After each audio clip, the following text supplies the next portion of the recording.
The station called Orma floated in the cold darkness of space, circling a dying red star. It was old, older than most species in the galaxy could remember. Here, 12 different species came together to talk, to trade, and to keep the peace. They called themselves the Interstellar Council, and for thousands of years they had ruled the known galaxy with wisdom and patience. Today, the Grand Chamber was full. Representatives from all 12 species sat in their designated areas, each section built to match their biological needs. The Valari, tall beings with skin that glowed soft blue, sat in elevated pods filled with filtered air. They were plant-eaters, gentle by nature, and they believed that violence was the lowest form of communication. Next to them, the Dren clicked and buzzed in their section. They were insect-like creatures who shared one mind across thousands of bodies. They did not understand emotion. They only understood logic and efficiency. In the water tanks, along the eastern wall, the Narathi floated slowly. These ancient creatures looked like Earth's octopuses, but were far older and wiser. Elder Brel, their representative, had lived for 600 years and had seen empires rise and fall. And then, there were the humans. They sat in a small section near the back of the chamber. Their delegation was small. Only 4 of them had come to represent Earth and all its billions. Ambassador Yuna Kang sat in the center, her back straight, and her hands folded neatly on the table. She was a woman in her early 40s, with sharp eyes and a calm smile that never quite reached them. She had spent 20 years learning how to talk to aliens, how to read their body language, how to say the right thing at the right time. Beside her sat Dr. Hana Lim, younger and softer in appearance, but no less observant. Hana studied alien cultures and biology. She found them fascinating, beautiful even. But she never forgot that she was studying them just as much as they were studying her. Standing behind them were the soldiers. Captain Do-hyun Park stood with his hands clasped behind his back, his eyes moving slowly across the room. He was not a tall man, but there was something solid about him, something that made others look twice.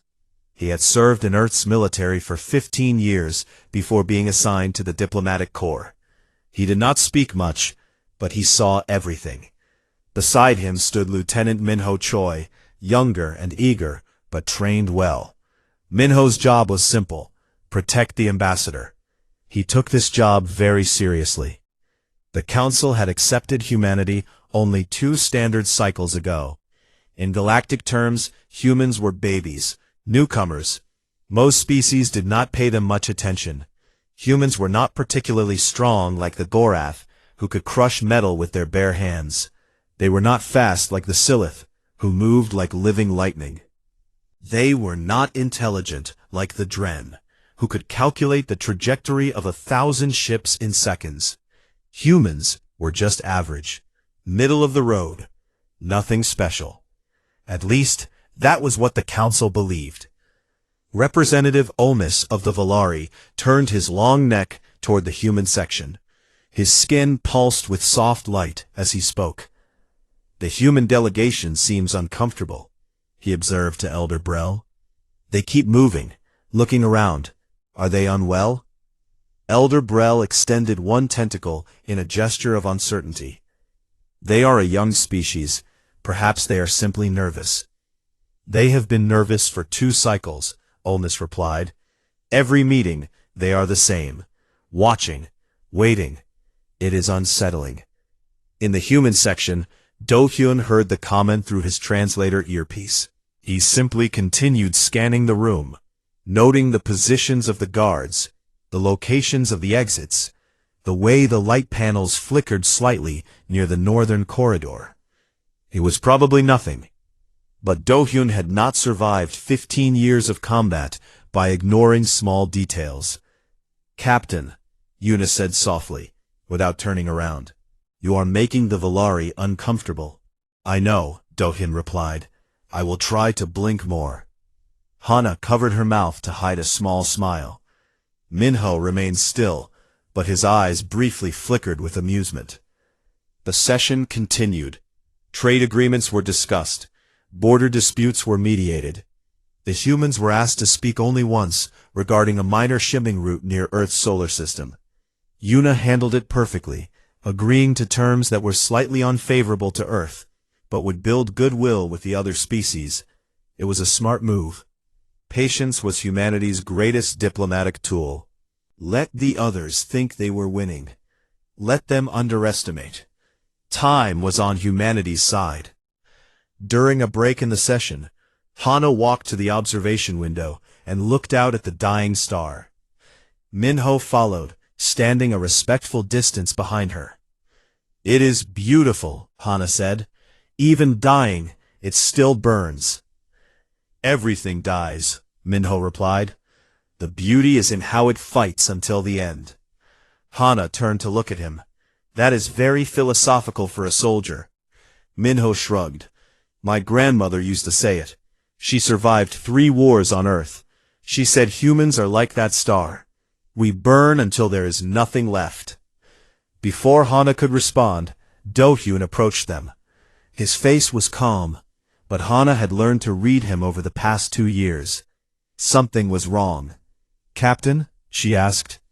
"The environmental systems," Do-hyun said quietly. "The temperature in this chamber has dropped by 2 degrees in the last hour. The lights near Corridor 7 have flickered 3 times. And station security has not changed shifts on schedule." Minho straightened. "You think something is happening?" Minho asked. "I think something might happen," Do-hyun corrected. "There is a difference.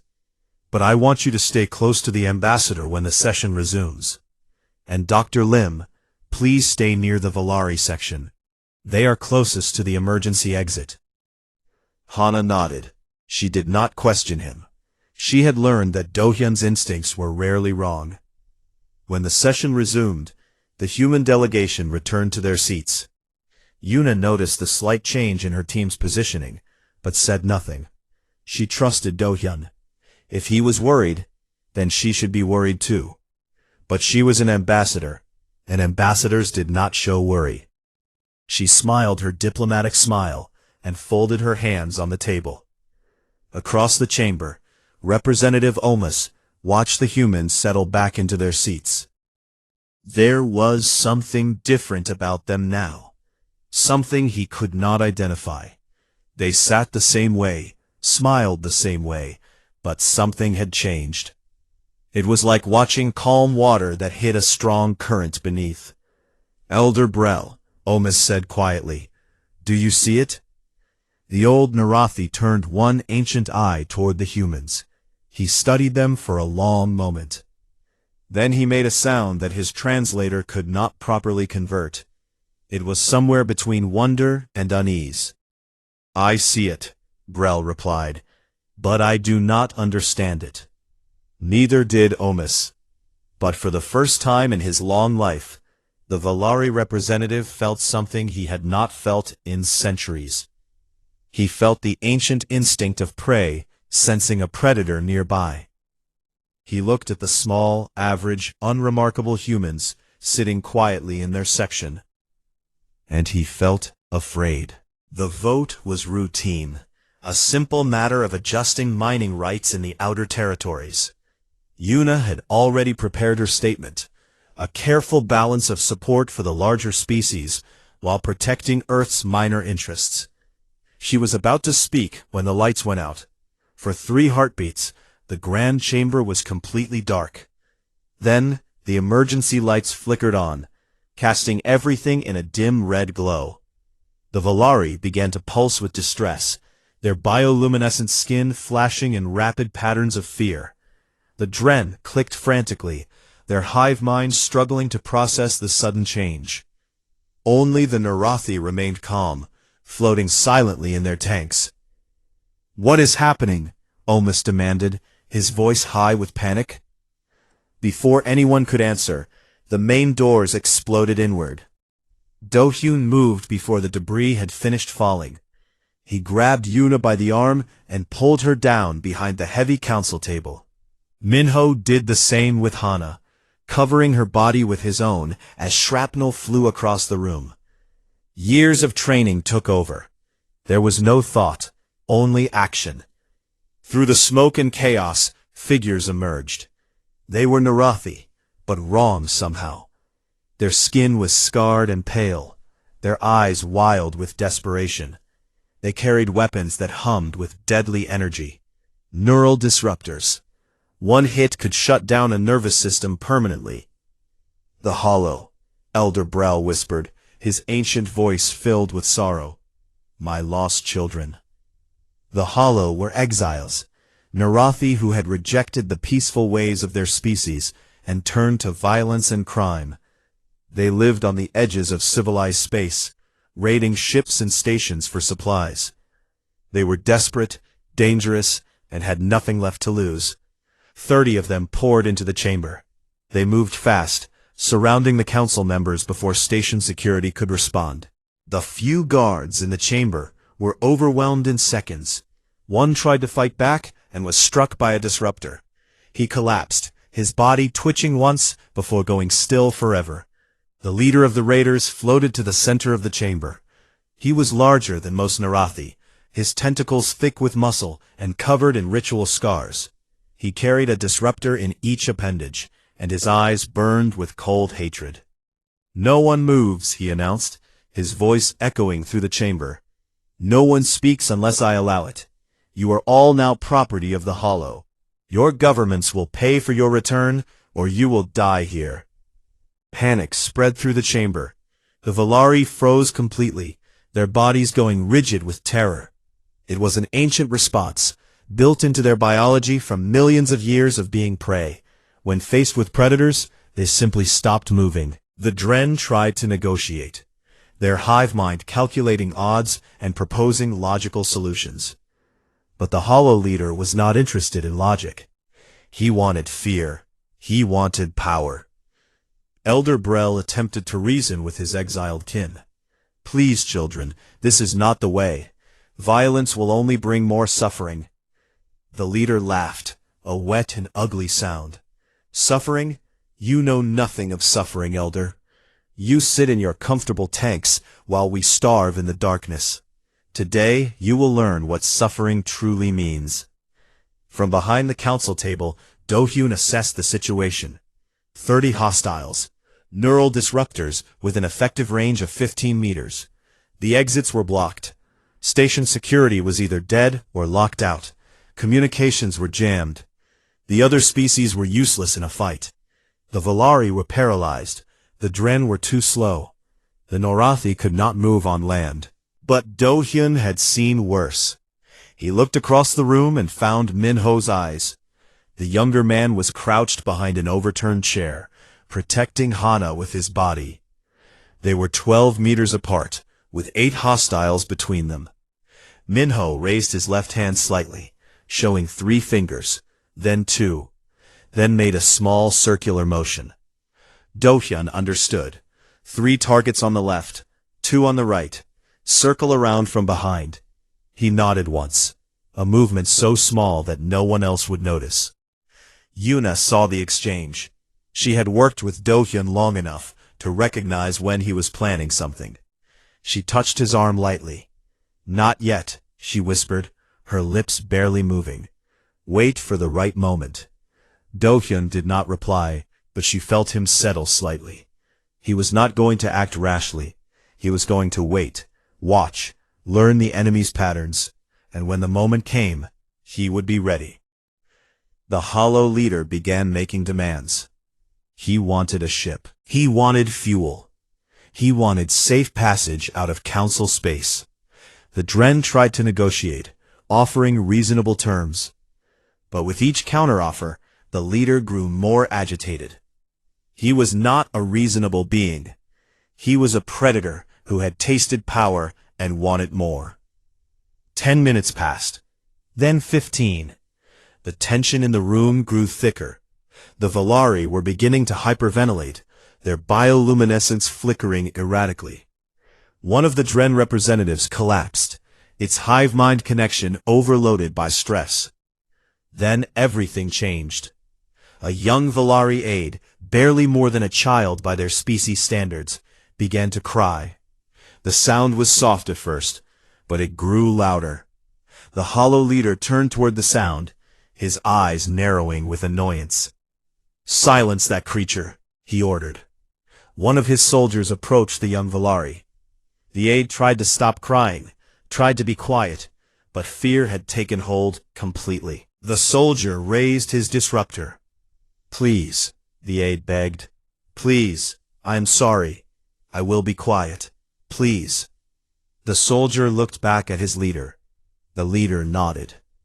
The shot echoed through the chamber. The young Valari fell, his blue light fading as his life ended. The other Valari screamed, a sound of pure grief and horror that seemed to shake the very walls. Behind the council table, something changed in Do-hyun. Yuna felt it before she saw it. His breathing slowed, his muscles relaxed, but his eyes went sharp and cold, like a blade being drawn from its sheath. Across the room, Minho had the same reaction. His fear disappeared. His hands steadied. His mind became clear and focused. Hana looked up at him and saw something she had never seen before. Minho's eyes were different. Not angry, not scared. Just empty of everything except purpose. Representative Omis, despite his terror, noticed the change in the humans. One moment they had been still and waiting. Now they were something else entirely. They had not moved, they had not made a sound, but somehow everything about them was different. He turned to Elder Brel, wanting to ask what was happening. But when he saw the ancient Norathi's face, the words died in his throat. Elder Brel was staring at the humans with an expression of pure, primal fear. "Elder," Omis whispered, "what is it? What do you see?" Brill's voice was barely audible. "I have lived for 600 years. I have seen wars and disasters and the death of stars, but I have never seen anything like this." "Like what?" The elder's tentacles trembled. They were sleeping. All this time they were sleeping, but now they are awake. Omis did not understand. He looked at the humans again, trying to see what Brel saw. And then, for just a moment, he caught a glimpse of it. The way Do-hyun's eyes tracked each hostile in the room. The way Minho's body had shifted, coiled like a spring ready to release. The way even Yuna and Hana had changed, their soft diplomatic masks falling away to reveal something older and far more dangerous beneath. Omis felt his body go rigid with instinctive terror. His ancestors had spent millions of years running from creatures like this. Creatures that did not freeze when faced with danger. Creatures that ran toward it. The humans were not afraid. The blood of the young Valari spread across the floor in a pool of pale blue. The chamber was silent, except for the quiet sobs of the other Valari delegates. The hollow leader smiled at the fear he had created. He believed he was in complete control. He was wrong. Do-hyun counted his breaths. 1, 2, 3. His heart rate dropped to 60 beats per minute. His vision sharpened until he could see individual dust particles floating in the red emergency light. Every hostile in the room was mapped in his mind. Their positions, their weapons, their blind spots. 18 minutes had passed since the breach. 18 minutes of watching, learning, planning. He looked at Minho one more time. The younger soldier was ready. They did not need words. They did not need signals. They had trained together for 3 years. They knew each other's movements like they knew their own. Do-hyun picked up a broken piece of the council table. It was heavy and sharp on one edge. Not a weapon. Not yet. But it would become one. Yuna felt the shift in him.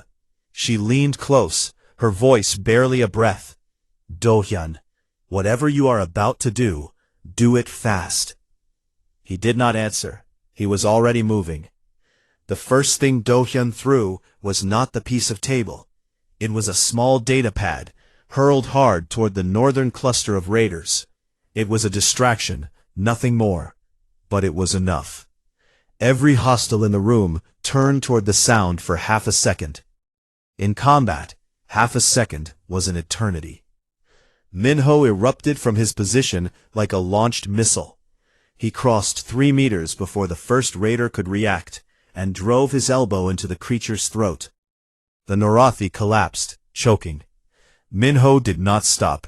He grabbed the falling disruptor and threw it hard at the second raider's face, then rolled beneath a wild shot and came up behind a third. On the other side of the room, Do-hyun moved through the chaos like smoke through fingers. He did not fight like the aliens expected. He did not stand and trade blows. He slipped between them, striking at joints and soft tissue, using their own bodies as shields against their allies' weapons. The piece of table became a blade, then a club, then a thrown projectile that took a raider in the eye. The hollow leader screamed orders, but his soldiers were panicking. They had expected terrified hostages. They had expected easy prey. They had not expected this. Hana grabbed a fallen Valari and dragged them toward the emergency exit. She was not a soldier, but she had trained for this. Every human in the diplomatic corps learned basic combat and emergency response. It was standard procedure. Now she understood why. A raider lunged toward her, tentacles reaching. Hana did not think. She simply reacted. Her foot came up and struck the soft membrane beneath the creature's head. The raider screamed and fell back. Hana did not wait to see if it would get up. She kept moving, kept pulling the wounded Valari toward safety. Yuna had positioned herself near the Dren delegates, who were frozen with confusion. Their hive mind could not process what was happening. The data did not make sense. Humans were average. Humans were weak. Humans did not do this. A raider approached, disruptor raised. Yuna met his eyes calmly. In the past 20 years, she had negotiated with warlords, criminals, and dictators. She had learned that the most dangerous weapon was not a gun or a knife. It was the willingness to use it. The raider saw something in her eyes and hesitated. That hesitation cost him everything. Yuna's hand shot out, grabbed his weapon arm, and twisted. The joint bent the wrong way with a wet snap. The raider howled and dropped the disruptor. Yuna caught it before it hit the ground, and brought the butt of the weapon down on the back of his head. Across the chamber, Do-hyun and Minho had fought their way toward each other. They stood back to back now, surrounded by fallen raiders. 11 were down, 19 remained.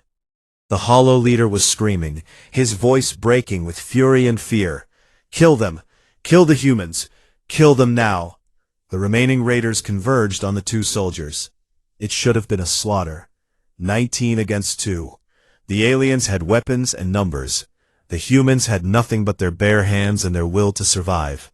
It was not enough for the raiders. Do-hyun moved first, charging directly into the mass of enemies.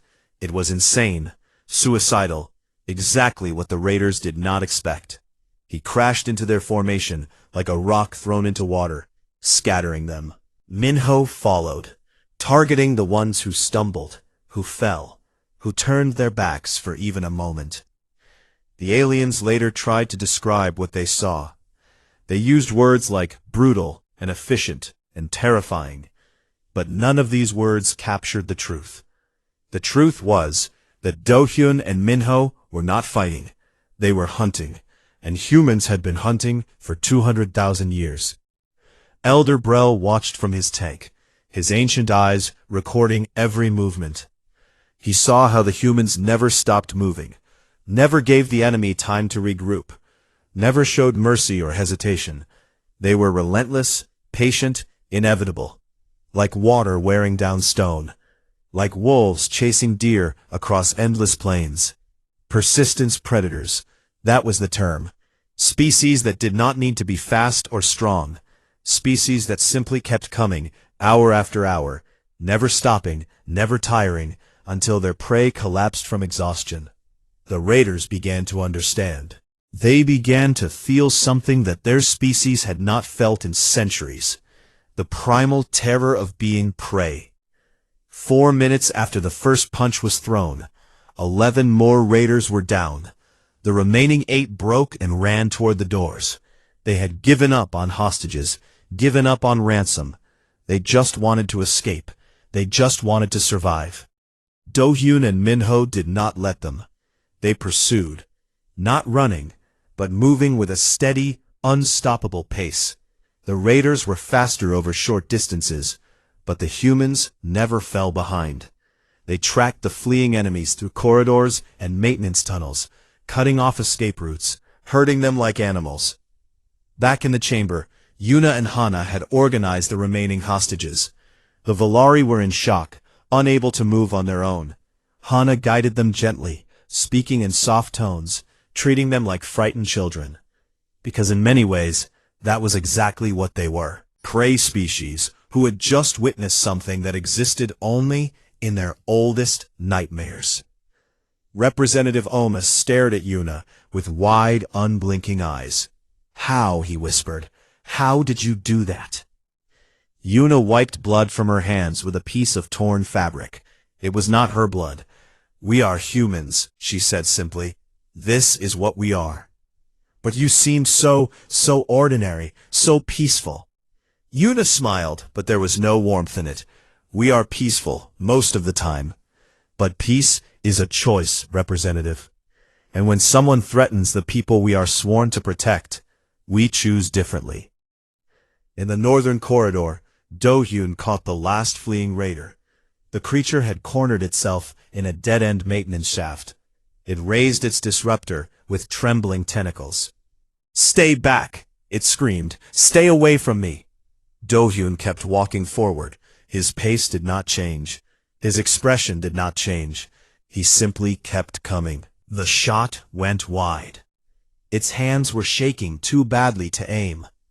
Do-hyun closed the distance. He took the weapon away as easily as taking candy from a child. Then he put the raider on the ground with a single, precise strike. "It is over," he said quietly. He stood there for a moment, alone in the corridor, surrounded by the bodies of his enemies. His breathing was heavy now. His hands were bruised and bleeding, but his eyes were still sharp, still alert, still scanning for threats. Then, slowly, the tension began to leave his body. His shoulders dropped, his fists unclenched. The predator retreated, and the man returned. Do-hyun touched his earpiece. "Ambassador, the situation is contained. All hostiles are neutralized." Yuna's voice came back steady and professional. "Understood, Captain. Good work." Good work. As if he had just filed a report or organized a meeting. As if they had not just done the impossible. Do-hyun allowed himself a small, tired smile. Then he began the long walk back to the chamber, leaving the nightmare behind him. But the nightmare was not over. Not really. Because the aliens had seen. They had witnessed what humans could become when pushed to the edge. And they would never forget. Station security arrived 12 minutes after the fighting ended. They came in full combat gear, weapons raised, ready for war. What they found instead was silence. The grand chamber looked like a battlefield. Overturned tables, shattered equipment, bodies of the hollow raiders scattered across the floor. And in the middle of it all, 4 humans sat quietly among the traumatized delegates. The security commander, a Gorath named Voss, stopped at the entrance and stared. His species was known for their strength. They could crush starship hulls with their bare hands. They feared nothing in the galaxy. But when Voss saw the human captain sitting calmly among the carnage, he felt something he had never felt before. He felt small. "Ambassador Kang," he said carefully, "are you injured?" Yuna looked up from the Valari delegate she had been comforting. Her diplomatic robes were torn and stained with blood that was not hers. Minor bruises, Commander. Nothing serious. My team secured the situation before your arrival. Voss looked at the bodies. 22 raiders, all either dead or unconscious. Your team did this? Yes. 4 of you? Yes. Voss had no response to that. He ordered his soldiers to secure the perimeter and treat the wounded, but his eyes kept returning to the humans, especially the captain, who sat against a wall with his eyes closed, breathing slowly and steadily. Do-hyun felt the stares. He was used to it. After combat, there was always a period of adjustment, a time when the body had to remember how to be normal again. His heart rate was returning to baseline. His hands had stopped shaking. The adrenaline was fading, leaving behind a deep, heavy exhaustion. Minho sat beside him, equally still. A medic tried to approach them, but Hana waved her off gently. They need to come down. The medic, a Valari with trembling hands, nodded quickly and hurried away. She had seen the recordings from the security cameras. She had seen what these 2 humans had done. She did not want to be near them while they were still in that state. Across the chamber, the council members were being evacuated to secure areas. But many of them refused to leave. They stood or sat or floated in their designated areas, staring at the humans with expressions that ranged from horror to fascination. Representative Omis had not moved since the fighting ended. His bioluminescent skin had gone completely dark, a sign of severe psychological distress in his species.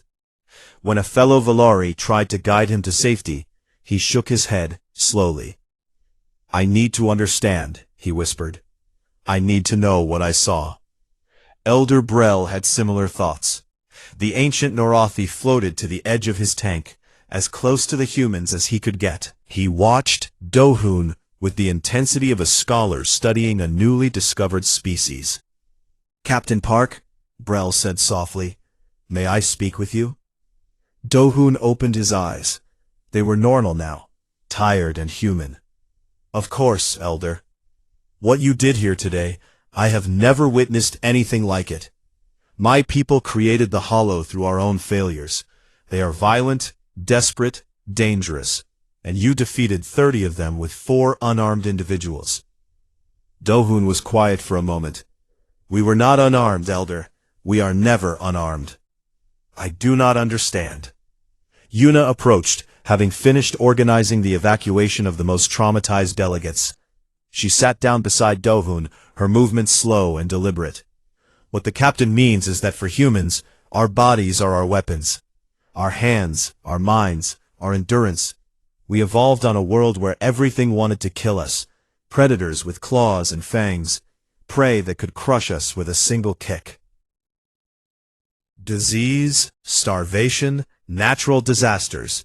We survived all of it. Hana joined them, her academic mind already organizing the explanation. On Earth, we have a term, persistence predators. Most predators rely on speed or strength to catch their prey. They sprint, attack, and if they fail, they give up. Humans are different. We were never the fastest or the strongest, but we could keep going long after other creatures had to stop. We would chase prey for hours, sometimes days, until it collapsed from exhaustion. We did not need claws. We simply needed to never stop. Elder Brel's tentacles curled with unease. And this instinct, it remains in you, even now? It never left, Minho said quietly. He had been listening in silence. Every human carries it. The ability to push past pain, past exhaustion, past fear. We spend our entire lives learning to control it, to suppress it. But it is always there, waiting. Representative Omis finally moved, drifting closer to the group. His skin was beginning to glow again, faintly. But you seemed so normal, so calm. How can such violence exist inside beings who speak so softly and smile so easily? Yuna considered the question carefully. Because we have had thousands of years to learn balance, Representative. The same instincts that let us hunt also let us protect. The same drive that makes us dangerous makes us loyal. We do not enjoy violence, but we are very, very good at it when we have no other choice. Speaker Tilak of the Dren approached on unsteady legs. The hive mind had finally reorganized itself after the chaos. Our collective has analyzed the combat footage, the insectoid said. We have identified 17 instances where your actions demonstrated capabilities beyond our predictions. Your reaction times, your coordination, your pain tolerance. None of this matches our biological models for your species. Your models are based on observation, Do-hyun replied. You see us in council chambers and diplomatic meetings. You see the mask we wear for civilization. You do not see what lies beneath. And what lies beneath, Captain? Do-hyun met the Dren's compound eyes steadily. 200,000 years of survival. Every human alive today is descended from ancestors who fought and bled and refused to die. That legacy is written in our blood, our bones, our very cells. We cannot escape it any more than you can escape your hive mind. It is what we are. The chamber fell silent. The aliens looked at the humans with new eyes. Not the eyes of colleagues or trading partners. The eyes of creatures who had suddenly realized they were sharing a room with apex predators. Yuna stood slowly, brushing dust from her ruined robes. I understand this is difficult for many of you to accept. Humanity has worked very hard to present ourselves as peaceful, reasonable partners in this council. That is not a lie. We genuinely want peace. We genuinely prefer negotiation to violence. She paused, looking around at the frightened faces. But we will not apologize for what we are. We will not pretend to be helpless when our friends are in danger. Today, violence came to this chamber. We did not start it, but we finished it. Medical teams were beginning to remove the wounded now. The dead would follow. The chamber would be cleaned, repaired, returned to its former state. But everyone present knew that something fundamental had changed. Elder Brell spoke into the silence. Ambassador Kang, I have a question. Yes, Elder? If the situations were reversed, if humans were the hostages, and another species had to defend them, would you expect them to do what you did today? Yuna considered this for a long moment. No, Elder. I would not expect that. Why not? Because this is not your nature. Each species has its gifts. The Volari have their wisdom and their patience. The Dren have their logic and their unity.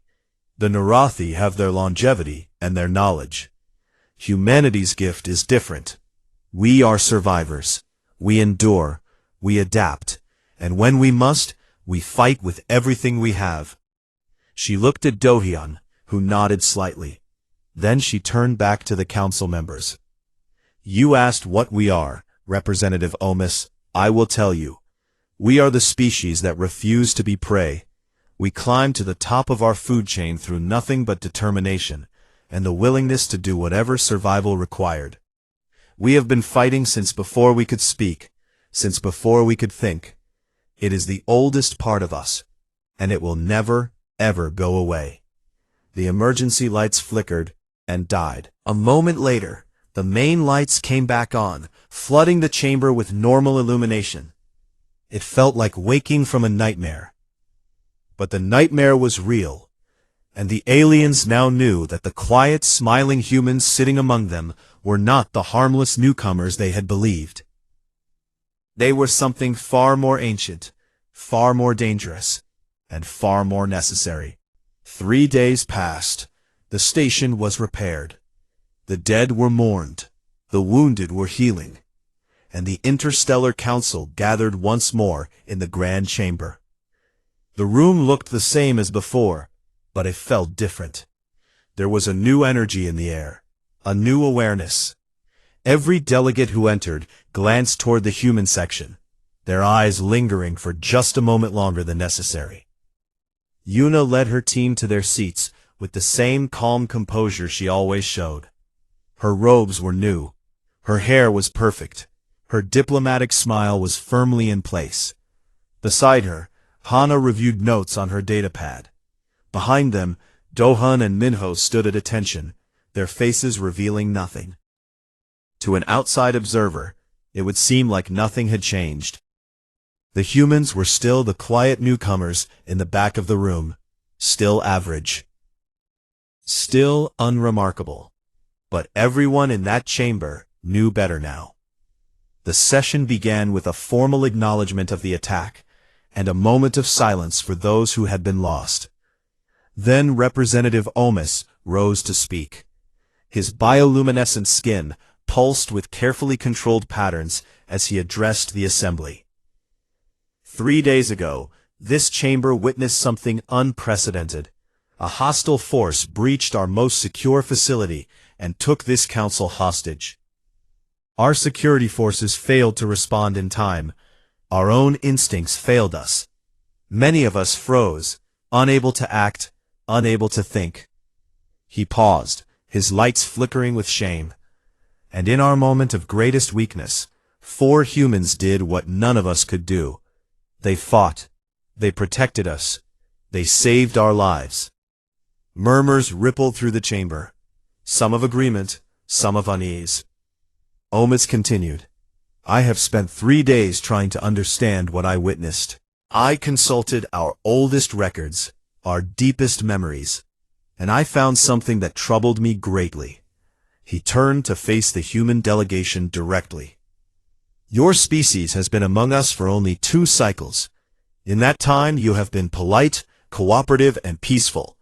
You gave us no reason to fear you. But now I understand that this was not the complete truth. You hid your nature from us. Yuna rose slowly. With respect, Representative, we hid nothing.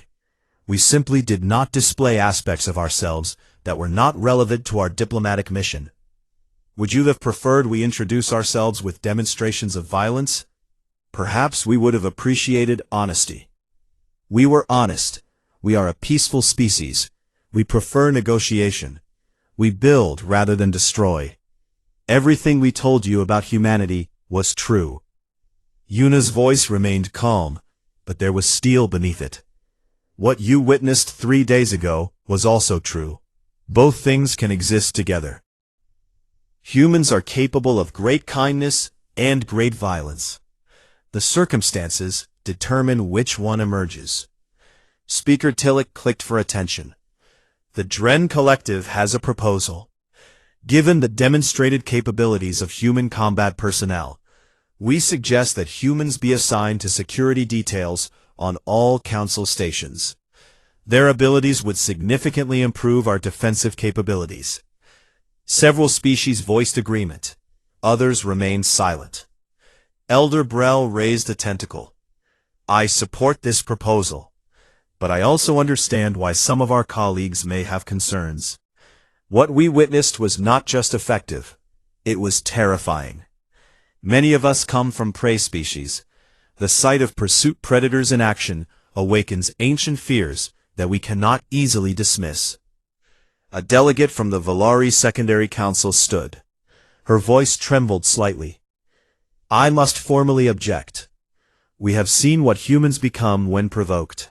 How can we trust that this violence will always be directed at our enemies? What happens when humans decide that we are the threat? The chamber erupted in debate. Voices overlapped. Lights flashed. Tentacles waved. The peaceful unity of the council fractured along lines of fear and self-interest. Through it all, the humans sat quietly and waited. Finally, Do-hyun stood. The chamber fell silent immediately. Something about the way he moved commanded attention, even when he was not trying. May I speak? He asked. The council speaker, a Narathi elder, nodded slowly. Captain Park, you have the floor. Do-hyun walked to the center of the chamber. He was not a tall man. He was not particularly muscular. Standing alone in that vast space surrounded by species that dwarfed him physically. He looked almost small. But no one in that room thought he was weak. Not anymore. "I understand your fear," Do-hyun began. His voice was quiet but clear. "3 days ago, you saw something that frightened you. You saw humans kill with speed and efficiency that you did not know we possessed. You saw us become something that your instincts tell you to run from. I understand. Truly."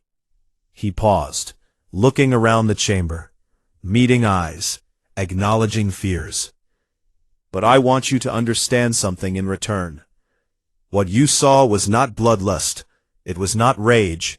It was not enjoyment. What you saw was love." The word hung in the air, unexpected and strange. "We fought because we love the people we are sworn to protect. We killed because we would rather carry that weight than watch innocent beings die. Every human who has ever raised a weapon in defense of another has made the same choice. We do not fight because we enjoy violence. We fight because the alternative is unbearable." He took a breath. "You fear that we might turn this violence against you. I cannot give you guarantees. I cannot promise that no human will ever do harm to your species. But I can tell you this: humanity does not see you as enemies. We see you as neighbors, as partners, as friends we have not yet made. The violence we carry inside us is not a threat to you. It is a shield we are willing to raise in your defense." The chamber was completely silent. "You asked for honesty, Representative Omis. Here it is. Humans are dangerous. We are the most dangerous thing our planet ever produced. We hunted our predators to extinction. We conquered every environment our world had to offer. We split the atom and reached for the stars. There is no force in this galaxy that we will not face if our survival demands it." Do-hyun's voice softened. "But we are also the species that created art and music and philosophy. We wrote poetry about love and built monuments to peace. We learned to see beauty in the universe and to protect it. The same hands that can kill can also heal, build, and comfort. We are not monsters. We are survivors. And we want nothing more than to survive alongside you." He turned to face the Valari delegate who had objected. "You ask how you can trust us. The answer is simple.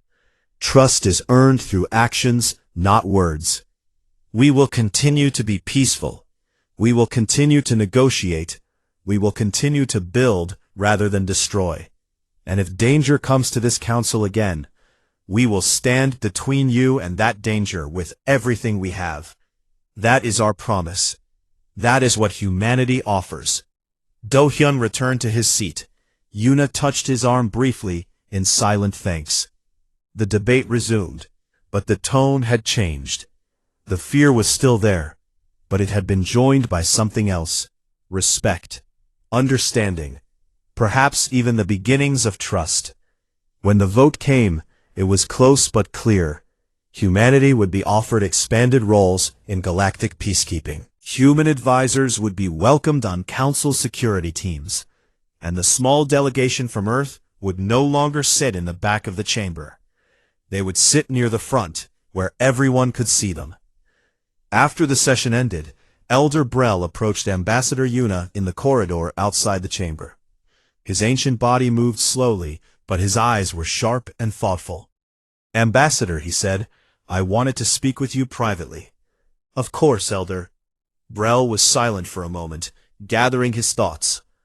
"I have lived for 600 years. I have seen species rise and fall. I have witnessed the best and worst that intelligent life can offer. And in all that time, I have never encountered a species quite like yours. Is that a compliment or a concern?" "Both, I think." Brel made a sound that might have been a laugh. "Your people terrify me, Ambassador. What I saw in that chamber, what your soldiers did, it will haunt my dreams for years to come. You are the most frightening species I have ever encountered. Yuna nodded slowly. I understand, Elder, and I am sorry for the fear we have caused. Do not apologize. Let me finish. Brel moved closer, his tentacles reaching out in a gesture of connection. You terrify me, but I am also grateful beyond words that you are not our enemy. In 600 years, I have never felt truly safe. The universe is vast and dark and full of dangers. But standing in that chamber 3 days ago, watching your captain do the impossible, I felt something I had never felt before. What was that? Hope. Brel's voice was barely a whisper. Hope that when the darkness comes, humanity will be there to meet it. Hope that the prey species of this galaxy finally have a protector. Yuna felt something tighten in her chest. We are not saviors, Elder. We are just people trying to survive, like everyone else. But you survive differently. You survive with claws and teeth, and a fire that never goes out. And for creatures like me, who have spent our entire existence running from the dark, that fire is the most beautiful thing we have ever seen. The old Narathi turned and floated slowly away. At the end of the corridor, he stopped and looked back. Welcome to the Council, Ambassador. Truly welcome this time. I look forward to seeing what humanity will become. Yuna watched him go. Behind her, Dohyun, Minho, and Hana waited in respectful silence. Well, Hana said finally, that was unexpected. Minho shook his head. Not unexpected, just honest. Dohyun looked out the corridor window at the dying star that Station Orma orbited. Red light bathed his face, warm and ancient. Do you think they will ever really trust us? Minho asked. Dohyun considered the question. Trust takes time, but fear and respect often walk together. Today, they fear us. Tomorrow, they might respect us. And someday, if we earn it, they might trust us. And until then? Dohyun turned away from the window. His face was calm. His eyes were steady. The predator slept, and the man remained. Until then, we do what humans have always done. We endure, we adapt, we protect the ones who cannot protect themselves, and we never ever give up. The human delegation walked together toward their ship. Behind them, the council station hummed with new energy, new understanding, new possibilities. Humanity had shown its true face to the galaxy, and the galaxy would never be the same. But perhaps for the first time in thousands of years, it would be safer. Not because the darkness had gone away, but because something had finally risen to meet it. Something that refused to be prey.